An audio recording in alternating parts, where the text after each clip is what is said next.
Good evening, everybody.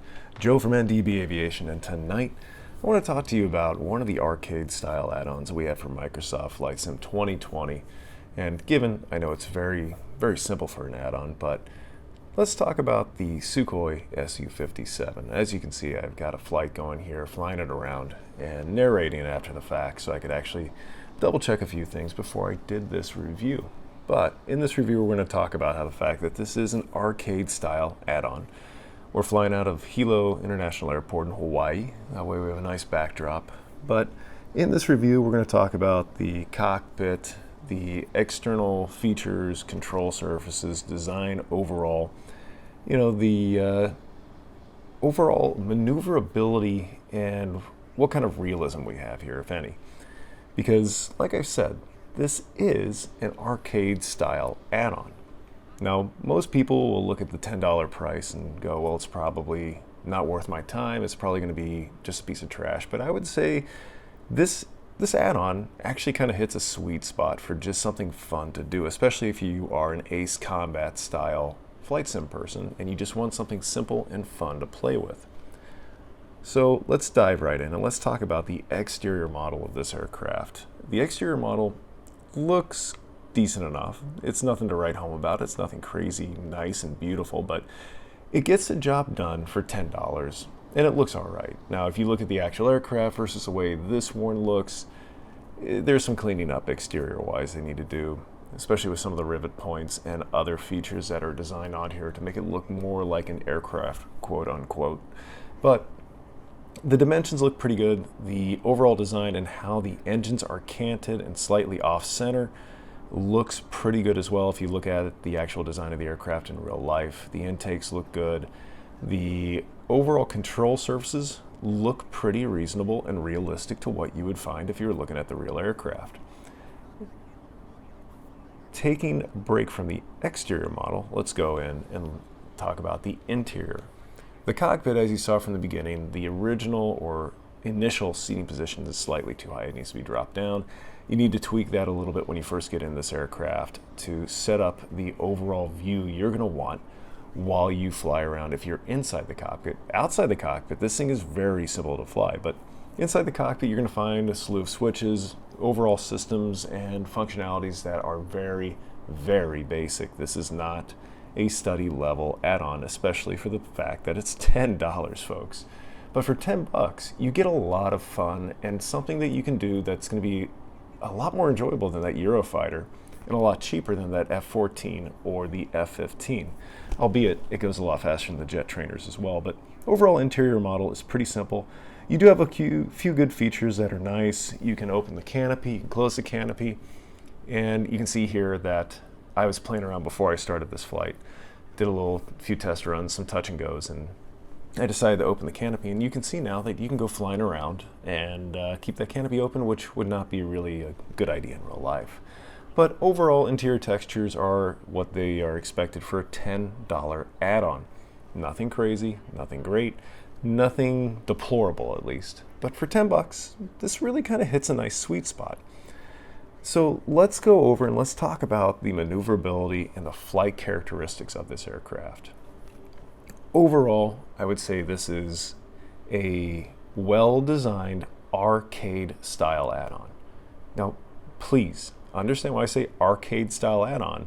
It's not meant to be like the real aircraft. It's just supposed to be a visual representation of a fighter jet that looks and flies maybe similar to the way the real one does in real life. But what I gotta say though is they've done a relatively good job here, because I flew this, then flew the Eurofighter and went back to this.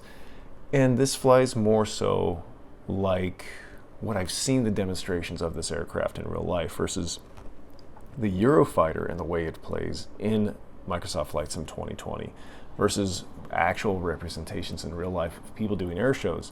The Eurofighter is well behind the overall maneuverability that it should be. This Sukhoi SU-57 flies really nice for what it is. I can do what I want with it. I can fly at extremely low speed. I can do extremely tight turns with it and have a fun air show-like experience where I get to push all those new visuals that Microsoft Flight Sim 2020 has to the limits and look at the overall aircraft performance and have fun doing so. I don't expect a lot out of this. And I don't think you should either, but you can expect a lot of fun. There aren't a whole lot of other add-ons that I can do these maneuvers with in Microsoft Flight Sim 2020 and pull off near Cobra-like maneuvers without having the airplane overstress, fall apart, or just disintegrate and give me the reset screen.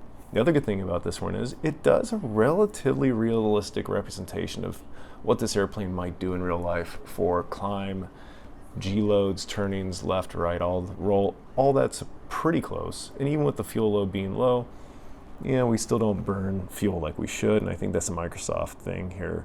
It's really not just the add-on itself. It's a problem I see with every single one of the add-ons here.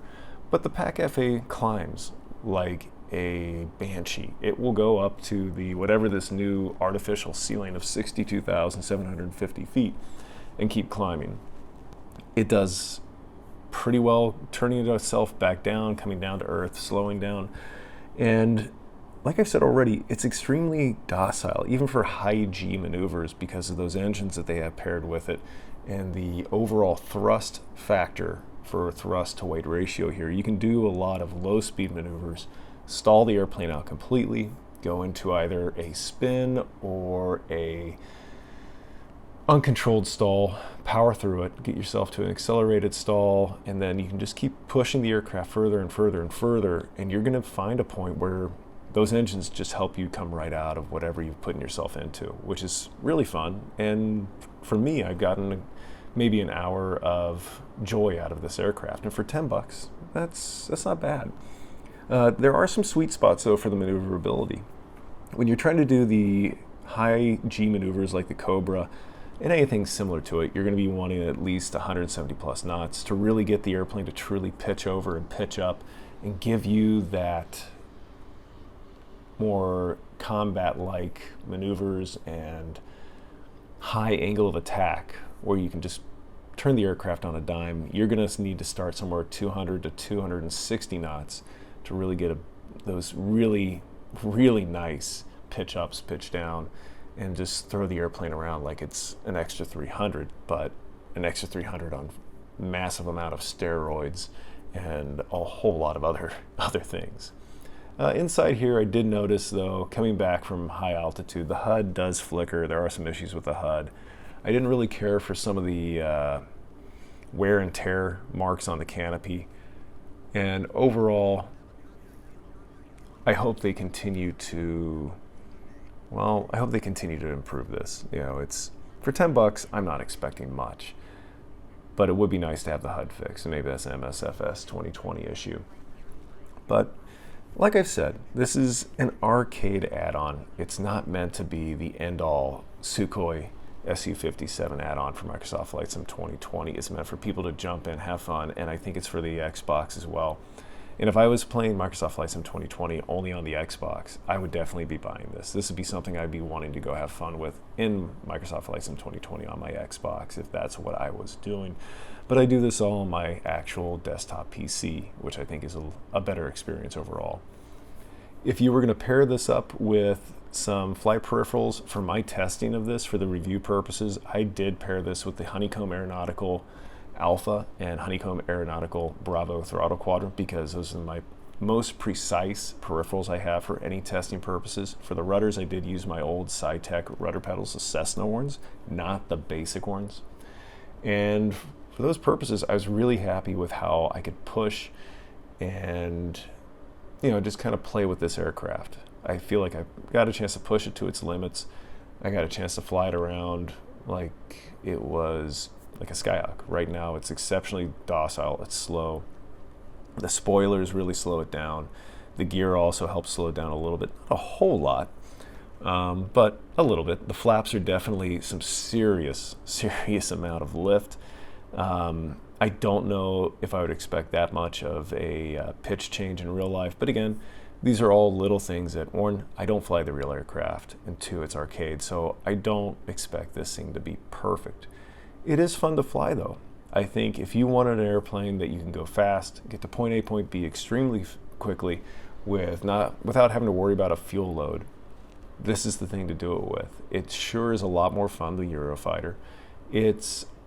I would say it's almost as enjoyable, if not more enjoyable, than the F-15 from Just Flight. I have not tried out the F-14 yet. I don't feel like spending that money after already spending money on the F-15. But the F-15 has gotten much better, and I think the overall systems representation of the F-15 have almost justified the price point for that add-on. I don't know if we can truly say $40 for the initial cost was really worth it yet, but it's getting a lot closer. And as Microsoft Flight Sim 2020 improves internally, and that gets passed on to these add-ons, I think the F-15 will get better. One thing I was happy to see, though, here with the SU-57, with the landing characteristics, takeoff characteristics, you could have a lot of fun with this with just a basic joystick like the Logitech G-Flight or Logitech 3D Extreme Pro. That would be a perfect pairing for this because it's super simple to fly. You know, a fighter jet should not be this simple. A fighter jet should not be this docile. But overall, this thing is. It's easy. As you can see, the view here stinks. It'd be better if the view was slightly lower. But bring this airplane to the runway, taking off, landing, doing multiple touch and goes, flying high G loads, going supersonic, climbing, descending. It's just a fun add-on. If you're looking for realism, look elsewhere. But if you're looking for something that's just a good time and enjoyable, I think you guys and gals will enjoy the SU-57 if you decide to spend the $10 on this. And I know Christmas is coming up, and if you guys are looking for something fun, this could be just a fun joy to have in the stable versus spending $35 for the F-14, because at the end of the day, remember, Microsoft Flight Sim 2020 is not a combat simulator. It is a flight simulator. And the F-14 has some issues that has perturbed people because they didn't take the time to read the overall syllabus and manuals and understand what to do, what not to do. While with this, it's just hop in, go fly, and you're really not going to have a whole lot of problems. The F-15 is fun, but again, it's almost 4 times the price of this. And if you're just looking for a fighter jet, this is a pretty nice add-on for $10. So folks, I hope you like this basic review of the Sukhoi Su-57. Would I recommend you buy it? For $10, and if you want a military-like add-on, you can't go too wrong with this. Guys, take care, stay safe, stay healthy out there, and here's a little intro to what's coming shortly with the F-15. I am working on a review of that and trying to get to know each one of the systems that are in there. It will take a little bit longer to get that one done because it's a little bit more in depth, and I want to give proper amount of time to make sure what's working and what's not working. But otherwise, the F-15 is fun. I still don't know if it's worth the price point though. But back to the Sukhoi, if you're willing to spend $10, it's a good time. Take care everyone, and see you again real soon. Bye-bye.